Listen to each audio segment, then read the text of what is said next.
CSN-ITNC या आपल्या YouTube चॅनलवरती सर्व ITI विद्यार्थ्यांचं स्वागत आहे. DFCCILच्या बाबतीमध्ये आपण आपल्या टेलिग्राम चॅनलवरती त्याची ॲडव्हर्टाइजमेंटची PDF काही दिवसांपूर्वी टाकली होती. काही कारणास्तव त्याचा व्हिडिओ बनवण्यामध्ये उशीर झाला, विलंब झाला. त्याचबरोबर त्यावरती डिटेल व्हिडिओ जसा RRB ग्रुप डीचा आपण बनवला आहे तसं बनवण्याचा काही योग मला आला नाही. पण तरी एक साधारण 16 फेब्रुवारी त्याच्या फॉर्मची लास्ट तारीख असल्यामुळं मला असं वाटलं की ते तुम्हाला व्हिडिओच्या माध्यमातून एक अलर्ट करून द्यावं की ज्या विद्यार्थ्यांनी DFCCIL या याच्यावरती ॲडव्हर्टाइजमेंटला अप्लाय केलेलं नाही आहे त्यांना अलर्ट करून द्यायचं आहे की 16 फेब्रुवारी शेवटची तारीख आहे आणि साधारण तुमच्या हातामध्ये 4 दिवस शिल्लक राहिलेले आहेत. तर या ॲडव्हर्टाइजमेंटमध्ये आपण एक धावता आढावा घेऊयात, धावती माहिती घेऊयात की हे DFCCIL नेमकं काय आहे आणि त्यामध्ये कोणत्या पदांची ही जाहिरात आलेली आहे. तर चला बघूया.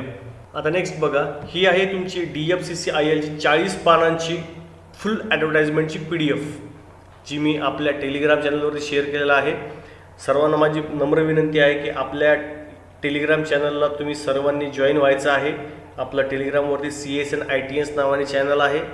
यूट्यूबवरती सुद्धा आपलं हे चॅनल आहे ज्यामार्फत आपण आपल्या सगळ्या येणाऱ्या ॲडव्हर्टाइजमेंट असतात ITIच्या विद्यार्थ्यांसाठी आपण सर्व माहिती प्रोव्हाइड करण्याचा प्रयत्न करतो आहे. महाराष्ट्रातला मराठी ITI विद्यार्थी हा देशातल्या प्रत्येक शासकीय निमशासकीय ठिकाणी तो कामाला जावा, त्याला पदावरती निवड व्हावी हाच आमचा हेतू आहे. तरी सर्वांना माझी विनंती की सगळ्यांनी आपल्या या यूट्यूब चॅनलला शेअर, लाईक आणि सबस्क्राईब करायचं आहे. त्याचबरोबर CSN-ITNC या टेलिग्राम चॅनललासुद्धा जॉईन व्हायचं आहे. तर बघा, ही आहे आपली DFCCILची ॲडव्हर्टाइजमेंट, रिक्रुटमेंट नोटीस. ठीक आहे, 2025ची ॲडव्हर्टाइजमेंट आहे. त्या ॲडव्हर्टाइजमेंटचा नंबर आहे हा. तर बघा, ही ॲडव्हर्टाइजमेंट आपली ओपनिंग डेट काय होती याची, opening date for online registration of application म्हणजे 18 जानेवारीपासून याचे फॉर्म सुरू झालेले आहे. आणि क्लोजिंग डेट काय आहे या रजिस्ट्रेशनची ऑनलाईन ॲप्लिकेशनची, तर ही आहे 16 फेब्रुवारी. साधारण 4 दिवस बाकी राहिलेले शेवटचे. डिपार्टमेंट खूप महत्त्वाचं आहे, गव्हर्मेंट जॉब आहे एक प्रकारे हा, कारण गव्हर्मेंट रेल्वे मंत्रालय या सरकारी कंपनीला कंट्रोल करतं आहे. ठीक आहे, आणि ITIच्या विद्यार्थ्यांसाठी सुवर्ण संधी आहे. म्हणून मला सांगावं असं वाटलं की कमी दिवस उरलेले आहेत आणि ॲप्लिकेशन करायचं आहे. ठीक आहे, त्याचबरोबर विंडो करेक्शन म्हणजेच जर का ज्यांनी कोणी फॉर्म भरलेले आहेत पण त्याच्यामध्ये काही करेक्शन करायचे आहेत अशांना 23 फेब्रुवारी ते 27 फेब्रुवारी दरम्यान टाईम मिळणार आहे करेक्शन करण्यासाठी. आणि टेंटेटिव्ह शेड्यूल कसला, तर फर्स्ट स्टेज ऑफ CBT, जी फर्स्ट स्टेज आहे CBTची ती आहे एप्रिल महिन्यामध्ये. एप्रिल 2025मध्ये तुमची टेंटेटिव्ह म्हणजे शक्यता आहे की 2025 एप्रिलमध्ये तुमची पहिली टेस्ट होणार आहे CBT-1. आणि त्यानंतर CBT-2 म्हणजे आता याच्यामध्ये काही ज्या पोस्ट अशा आहेत की ज्याला CBT-2 एक्झाम पण आहे, तर अशांची एक्झाम CBT-2 ही ऑगस्ट 2025मध्ये होणार आहे. आणि त्यानंतर जी काही फिजिकल इफिशियन्सी टेस्ट आहे जी की आपण तिकडेसुद्धा बघितली रेल्वे ग्रुप डीमध्ये, ती तशीच फिजिकल इफिशियन्सी टेस्ट म्हणजे PET ही ऑक्टोबर किंवा नोव्हेंबर 2025मध्ये होणार आहे. तर ओव्हरऑल तुमच्या ह्या महत्त्वाच्या तारखा ह्या आहेत ज्यामध्ये तुमचं CBT म्हणजेच कॉम्प्युटर बेस्ड टेस्ट कधी होणार आहे, त्यानंतर PET म्हणजेच फिजिकल इफिशियन्सी टेस्ट कधी होणार आहे हे आपण इथे बघितलं. तर बघा, ही ॲडव्हर्टाइजमेंट तसं बघायला जर गेलं, details of post and essential qualification, तर ही ज्युनियर मॅनेजर पहिली पोस्ट, दुसरी एक्झिक्युटिव्ह, त्यानंतर तिसरी आपल्या कामाची आहे कितवी, तिसरी एक्झिक्युटिव्ह इलेक्ट्रिकल म्हणजेच ही त्या सब पोस्ट आहे त्याच्या एक्झिक्युटिव्हमधल्या.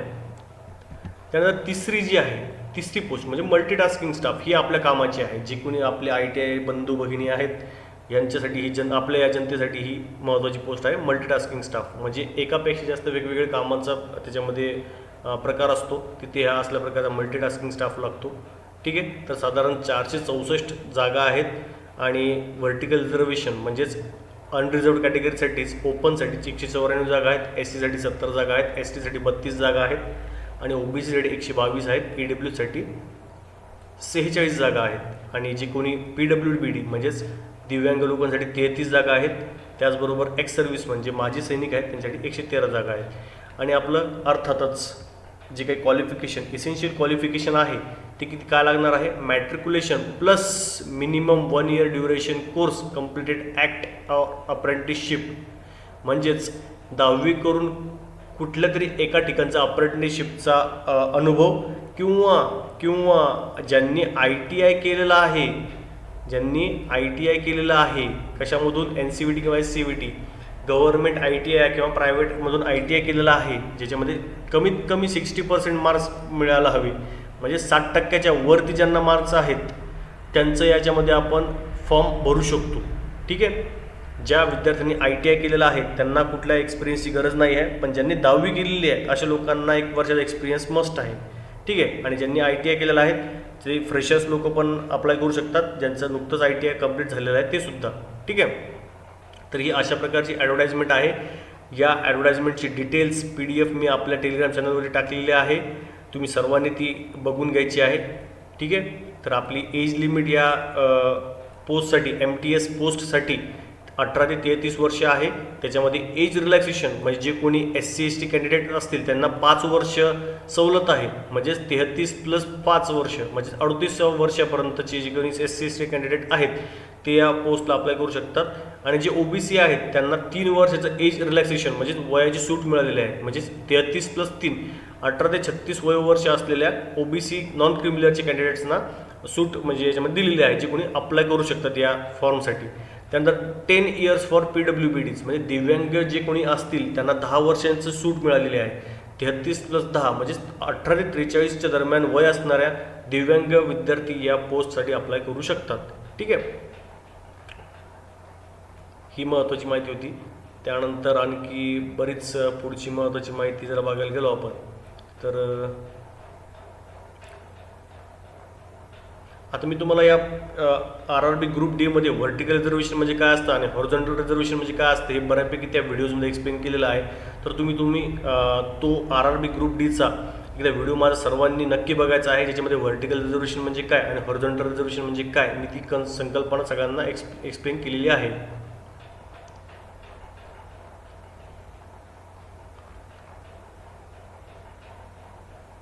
तर बघा, सिलेक्शन प्रोसेस, आता ही महत्त्वाची गोष्ट असणार आहे की तुमची सिलेक्शन प्रोसेस कशी असणार आहे. तर बघा, या जवळपास 5 पोस्ट आहेत. तर या 5 पोस्टपैकी आपल्यासाठी जी महत्त्वाची कोणती पोस्ट आहे, MTS मल्टीटास्किंग स्टाफ, ITIची जनता, त्यांना काय काय असणार आहे तर computer based test CBT 1 stage 1 ही असणार आहे. नंतर पुन्हा कॉम्प्युटर बेस्ड टेस्ट स्टेज 2 म्हणजे स्टेज 2 सुद्धा असणार आहे आपल्याला. त्यानंतर फिजिकल एफिशियन्सी टेस्ट म्हणजेच PET असणार आहे का तर हो, PET असणार आहे. डॉक्युमेंट व्हेरिफिकेशन असणार आहे का तर अर्थात सगळ्यांनाच असणार आहे. मेडिकल टेस्ट असणार आहे का तर हो, असणार आहे. तर आपल्याला या 4 ते 5 म्हणजे साधारण 1 म्हणजे CBT 1 स्टेज 1, CBT 2 स्टेज 2, त्यानंतर PET स्टेज 3 म्हणजे ही डॉक्युमेंट व्हेरिफिकेशन, त्यानंतर मेडिकल टेस्ट म्हणजे जवळपास 1 2 3 4 5 या 5 पायऱ्यांमधून आपल्याला पायऱ्यांवरून चढत जावं लागणार आपल्या पदापर्यंत, तर तुमचं या पदावरती सिलेक्शन होणार आहे. आणि या सर्व स्टेज अगदी सोप्या आणि सरळ आहेत. काबाड कष्ट करून आपले जे कोणी आईवडील काम करतात, तुमच्या आयुष्याचं सोनं करतात, त्या कष्टांपेक्षा अर्थातच ही परीक्षा सोपी आहे. ते कष्ट जर एवढे करू शकतात तर आपण ही एक्झाम सहजरित्या अभ्यास चांगल्या पद्धतीने करून पास होऊ शकतो. ठीक आहे. तर स्कीम ऑफ एक्झामिनेशन, तर ही एक्झामची साधारण पद्धत काय असणार आहे तर CBT जी असणार आहे, details of computer based test is under, ते CBT 1 CBT 2 मी तुम्हाला सांगितलंच आहे. निगेटिव्ह मार्किंग पण आहे, इथे त्यांनी मेन्शन केलं आहे. आणि निगेटिव्ह मार्किंग किती असणार आहे, 1/4 निगेटिव्ह मार्क असणार आहे. 1/4 म्हणजेच काय तर साधारण एक प्रश्न जर चुकला तर तुमचा 1/4 मार्क डिड्यूट होणार आहे, म्हणजे 0.25 एवढे तुमचे मार्क ओव्हरऑल तुमचा जो काही स्कोअर असणार आहे, जे तुम्ही बरोबर क्वेश्चन सॉल्व केलेले आहेत त्यामधून हे वजा केले जाणार आहे. त्यानंतर first CBT will be screening in nature. ठीक आहे, ऑनलाईन पद्धतीची एक्झाम आहे हे त्यांचं म्हणायचं काम आहे. आणि the score or normalised score of first stage CBT shall be used only for shortlisting candidate for stage 2 CBT. जी कोणती CBT 1 होणार आहे तिचा स्कोर नॉर्मलाइज होणार आहे, म्हणजेच याच्यावरून आपल्याला कळतं की मल्टिपल शिफ्ट्समध्ये पण एक्झाम होऊ शकते. ठीक आहे, मल्टिपल शिफ्टमध्ये झाल्यामुळं काय होणार आहे, एखाद्याला कठीण क्वेश्चन, एखाद्याला सोपा क्वेश्चन ती कन्सेप्ट थोडीशी नॉर्मलाईज करण्यासाठी स्कोर तुमचा नॉर्मलाईज होणार आहे आणि जी काही फर्स्ट स्टेज CBT 1 आहे तिचा जो स्कोर असणार आहे नॉर्मलाईज केलेला तो फक्त वापरणार पुढे तर स्टेज 2च्या शॉर्टलिस्टिंगसाठी. तो पुढे फायनलीच्यामध्ये गृहीत धरला जाणार नाही. Total number of candidates to be shortlisted for next stage of selection process will be as per details given below. Second स्टेजसाठी किती घेणार आहेत तर 20 टाईम. ठीक आहे, जागेच्या 20 टाईम. मग त्या कम्युनिटीच्या ज्या SCच्या जागा STच्या जागा ज्या काही जागा असतील त्या जागेच्या 20 पट सेकंड स्टेजसाठी विद्यार्थी घेणार आहेत. त्यानंतर फिजिकल इफिशियन्सी टेस्ट म्हणजे PETसाठी किती जण घेणार, पुढच्या स्टेजसाठी किती जण घेणार आहेत तर 3 पट घेणार आहेत त्या वॅकन्सीजच्या. डॉक्युमेंट व्हेरिफिकेशनसाठी किती लोक घेणार आहेत आणि मेडिकल व्हेरिफिकेशनसाठी तर equal to the number of community wise vacancy notified as per merit. म्हणजे जेवढ्या जागा आहेत तेवढेच विद्यार्थी या DVसाठी आणि मेडिकल टेस्टसाठी घेणार आहेत. आणि या सर्व अर्थातच रूल्समध्ये थोडेफार काही चेंजेस वगैरे करायचे असतील तर ते राईट्स त्या DFCCILला असणार आहेत. आणि बघा सिलेबस हा असणार आहे सगळ्यात मेन महत्त्वाची गोष्ट. CBT जी होणार आहे ती या 5 सब्जेक्टवरती होणार आहे. तर काय असणार आहे, पहिला सब्जेक्ट काय आपला तर मॅथमॅटिक्स ऑर न्यूमेरिकल ॲबिलिटी म्हणजेच गणित हा विषय असणार आहे. तर त्याचे क्वेश्चन्स किती असणार आहेत 30 प्रश्न असणार आहेत. त्यानंतर सेकंड आहे जनरल अवेअरनेस, त्याचे प्रश्न किती असणार आहेत 15 प्रश्न असणार आहेत. तिसरं असणार आहे जनरल सायन्स सामान्य विज्ञान, त्याचे प्रश्न किती असणार आहेत 15 प्रश्न असणार आहेत. त्यानंतर चौथं काय आहे logical reasoning or intelligence general intelligence, त्याचे प्रश्न किती असणार आहेत 30 प्रश्न असणार आहेत.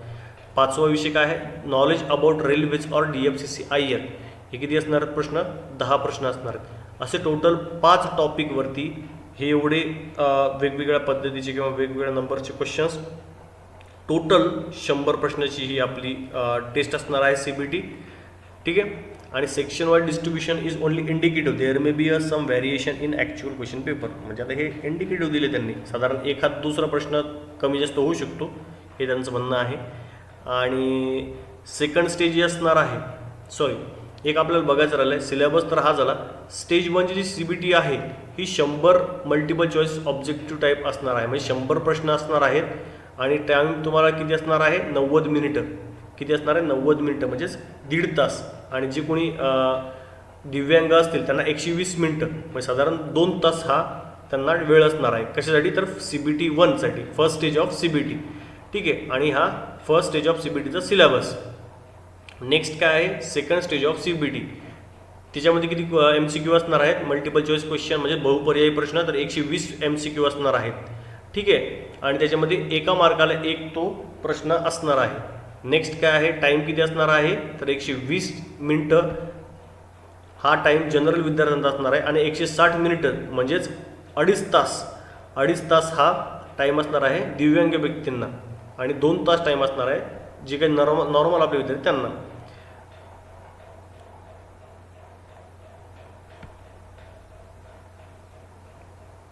नेक्स्ट आता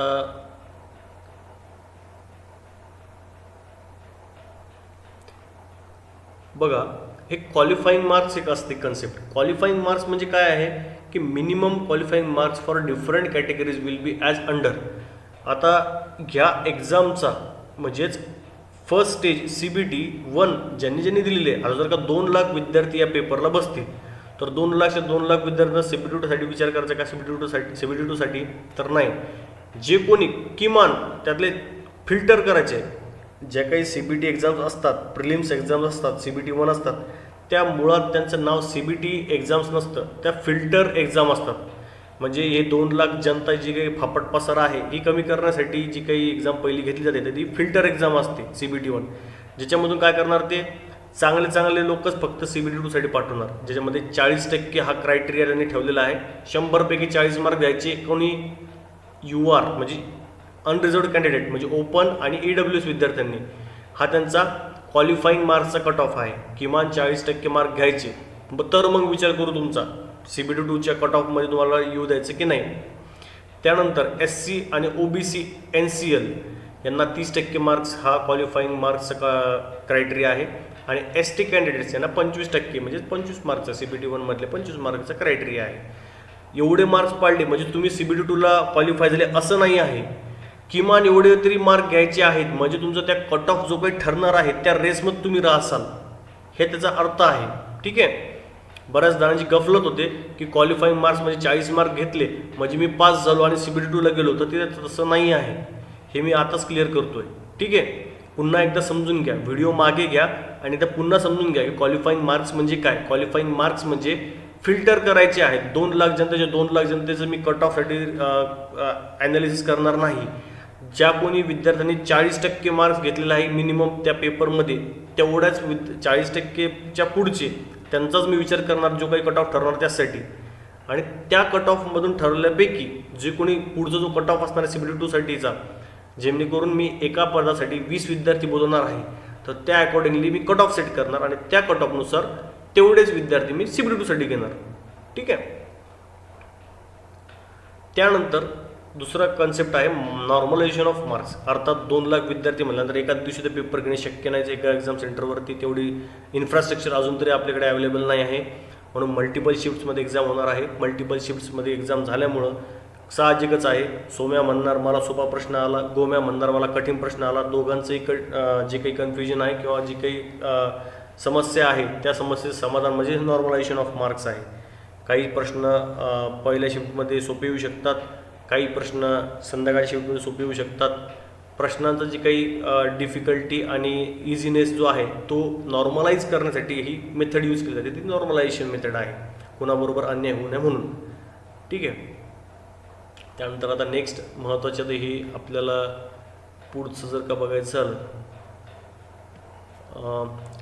PET एक्झामची जी काही होणार आहे ती काय असणार आहे.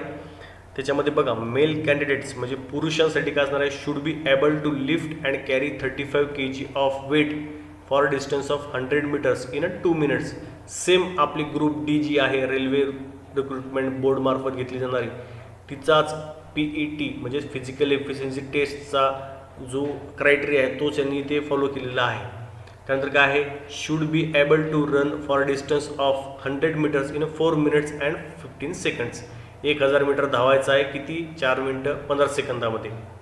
त्यानंतर फिमेल किंवा ट्रान्सजेंडर जे असतील तर त्यांच्यासाठी काय क्रायटेरिया आहे, should be able to lift and carry 20 kg of weight for distance of 100 meters in 2 minutes in 1 chance without putting the weight down. 20 kilo वजन घेऊन 100 मीटर धावायचं आहे, तर किती वेळेत, 2 मिनिटामध्ये आणि एकाच चान्समध्ये. नाहीतर एखादा म्हणाल की नाही नाही नाही पहिल्या वेळेस माझं झालं नाही, दुसऱ्या वेळेस पुन्हा एकदा चान्स देत, असं नाही. एकदा उचललं 20 किलो वजन जे काही तुमच्या हातात दिलेलं आहे ते उचलून 100 मीटर धावेपर्यंत पळेपर्यंत त्या पोहोचेपर्यंत सोडायचंच नाही. आणि ते बी पळायचं किती, तर 2 मिनिटात पोहोचाल एवढ्या या टाईममध्ये तुम्हाला ते 100 मीटर अंतर कापायचं आहे. नेक्स्ट काय आहे, should be able to run for distance of 100 meters in 5 minutes and 40 seconds in 1 chance. मुलींना जे काही आहे तो क्रायटेरिया काय असणार आहे, 1000 मीटर धावायचं आहे 5 मिनिटं आणि 40 सेकंदात, आणि ती एकाच चान्समध्ये एकाच दमामध्ये, असं आपण त्याला म्हणू शकतो. तर हे एक ओव्हरऑल मी तुम्हाला बेसिक माहिती सांगितलेली आहे DFCCI याबद्दलची.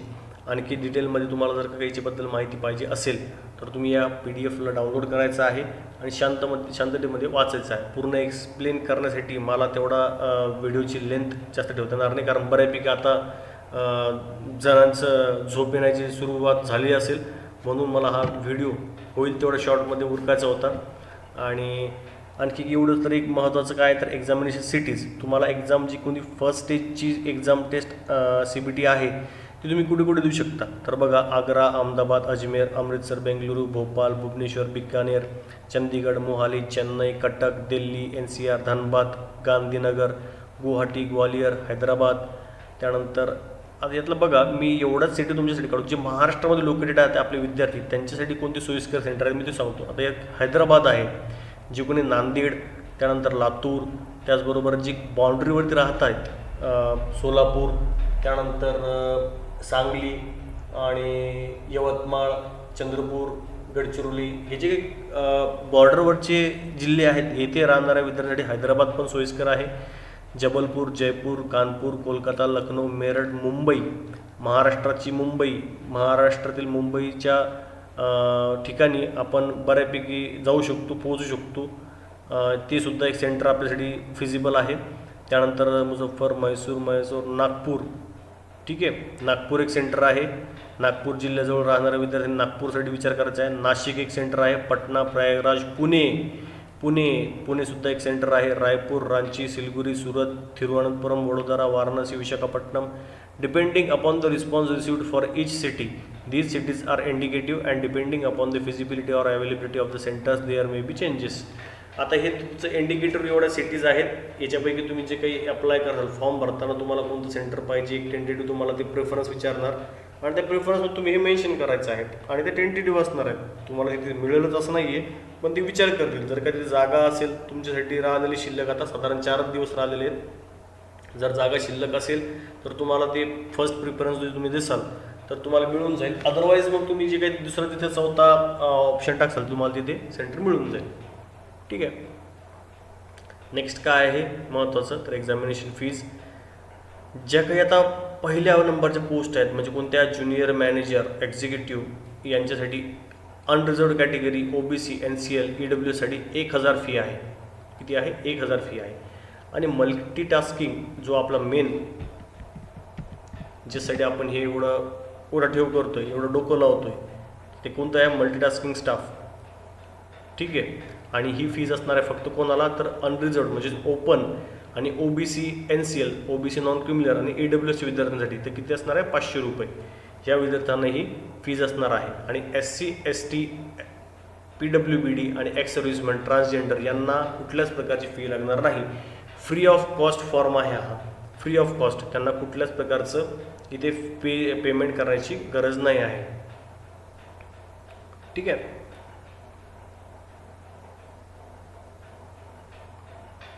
त्यानंतर आता नेक्स्ट आपलं फॉर्म एकदाच व्यवस्थित भरायचा आहे, कुठल्या प्रकारची त्याच्यामध्ये चूक करायची नाही आहे, शांततेमध्ये फॉर्म भरायचा आहे. त्यानंतर एकदा फॉर्म भरला की मॉडिफिकेशन करण्यासाठी कुठल्याच प्रकारची तुम्हाला ती सुविधा देणार नाही आहे, हे त्यांनी त्या ॲडमध्ये सांगितलेलं आहे.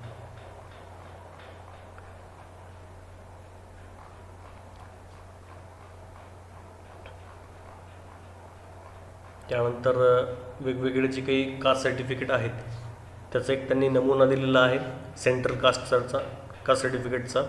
हा SC STच्या विद्यार्थ्यांसाठीचा नमुना आहे, ज्याच्यामध्ये appointed to post under government of India वगैरे हे त्याचा एक नमुना आहे, जे सेंट्रल कास्टचा आहे.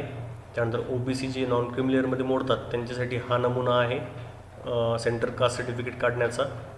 त्यानंतर नेक्स्ट आता हे income or asset produced by economically weaker section applying for म्हणजे EWSच्या संदर्भातला हा एक नमुना त्यांनी दिलेला आहे. Next certificate for serving defence म्हणजे एक्स सर्व्हिसमॅनसाठीचं लागणारा सर्टिफिकेटचा नमुना आहे. Undertaking given by ex serviceman, हा एक्स सर्व्हिसमॅनचा एक नमुना त्यांनी दिलेला आहे. त्यानंतर certificate of dependency of ex सर्व्हिसमॅनच्या संदर्भातला हा एक नमुना आहे. त्यानंतर मेडिकल ऑथॉरिटी, जेव्हा तुम्ही आता हे पूर्ण डॉक्युमेंट व्हेरिफिकेशन वगैरेच्या नंतर पुढे पोहोचाल किंवा मग जे कोणी दिव्यांग आहेत त्यांच्यासाठी हा नमुना आहे की ज्यांनी हे भरून आणायचं असणार आहे की त्यांचं दिव्यांगत्व खरंच आहे की नाही बाबा, असल्यांसाठी आहे. त्यानंतर हे मेडिकल ऑथेंटिकेशन म्हणजे PWDs यांच्यासाठीच आहे. हे सर्व आता वेगवेगळ्या प्रकारचे तुमचे फॉर्मॅट आहेत जे तुम्ही बघून घ्यायचे आहेत आपापल्या सोयीनुसार. आणि आणखी एक महत्त्वाची गोष्ट जी आहे, जे हेड ऑफिस आहे DFCCILचं, ठीक आहे, ही जरा महत्त्वाची माहिती आहे. जे हेड ऑफिस आहे ते कुठं असणार आहे? न्यू दिल्लीला हेडक्वार्टर या DFCCIL कंपनीचं. आणि जे काही CGM म्हणजेच तुमचे रिजनल जे हेड ऑफिस असणार आहेत, युनिट आहेत हेडक्वार्टरचे, तर ते इथे दिलेले जवळपास 14 हे आहेत रिजनल हेडक्वार्टर्स आहेत, युनिट हेडक्वार्टर्स, ज्याच्यामध्ये आपल्या कामाचे कोणते आहेत? पंडित दीनदयाल उपाध्याय नगर, ठीक आहे, हे आपलं एक महाराष्ट्राला लागून म्हणजेच गुजरातच्या जवळ आहे. त्यानंतर मुंबई, बघा मुंबईला एक आहे, मुंबई नॉर्थला, त्यानंतर मुंबई साऊथला आहे. हे जवळपास 3 आपल्याला जवळ पडणारे हे आहेत युनिट आहेत. त्यानंतर इलिस्टेड लिस्ट ऑफ स्टेशन्स. आता हे जे तुम्हाला दिलेलं आहे माहिती, तुमची पोस्टिंग कुठे असणार आहे टेंटेटिव्ह, त्या संदर्भातली यांनी ही माहिती दिलेली आहे. ठीक आहे. आता हे बघा SN सिरियल नंबर, कॉरिडॉर आणि CGM युनिट, स्टेशन कोड आणि स्टेशन नेम. आता हे चिरलपुथू, सोननगर, करवांदिया, कुर्दा, दुर्गुवाटी हे वेगवेगळे स्टेशन्स आहेत जिथे कदाचित तुमची पोस्टिंग होऊ शकते. ठीक आहे. तर महाराष्ट्राच्या संबंधित आता हे दीनदयाल उपाध्याय वगैरे जेवढे दिलेले आहेत हे महाराष्ट्राला जवळ पडणारे आहेत. नेक्स्ट